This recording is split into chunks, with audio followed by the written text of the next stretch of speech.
Sunday non veg clean பண்ணுறதுக்கே 1 மணி நேரம் ஆகிடும். காலையில் பிரேக்ஃபாஸ்ட் எதுவும் எடுத்துக்கல, ஸ்ட்ரெயிட்டாக லஞ்சை சாப்பிட்டுக்கலாம்னு சொல்லிட்டு லஞ்சுக்கு மீனும் ப்ரானும் வாங்கிட்டு வந்திருந்தாங்க. வழக்கம் போல் மீன் குழம்பு, மீன் வறுவல், கூடவே ப்ரான் தொக்கு பண்ண போகிறேன். மீனை வாஷ் பண்ணி கொடுத்தோன்னே ஹஸ்பண்ட் வந்து மேக்னேட் பண்ணி வச்சுட்டாங்க.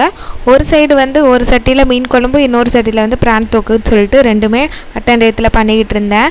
டைம் இல்லையா, காலையில் வேறு சாப்பிட்லையா, சீக்கிரமாக சமைக்கணும்னு சொல்லிட்டு அவசரமாக பண்ணிக்கிட்டு இருந்தேன். எனக்கு மீன் குழம்பு கொதிக்கவே ஒரு 20 மினிட்ஸ் ஆகிரும். அந்த கேப்லேயே ப்ரானும் ரெடி ஆயிடுச்சு.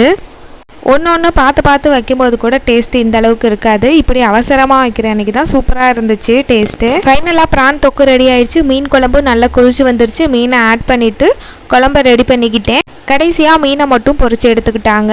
நான் வீடு ரொம்ப குப்பையாக இருந்துச்சு. நான் சாப்பிட்றதுக்குள்ளாட்டி அதை க்ளீன் பண்ணி முடிச்சுட்டு குழம்பு சூப்பராக ரெடி ஆயிடுச்சு. மீன் வறுவலை ரெடி பண்ணியாச்சு. சூப்பராக லஞ்சை முடிச்சிட்டோம். ஈவினிங் போல் மருதாணி வச்சு ரொம்ப நாள் ஆச்சு. நான் அந்த வேலையை தான் பார்த்துட்ருக்கேன். நாளைக்கு பார்க்கலாம்.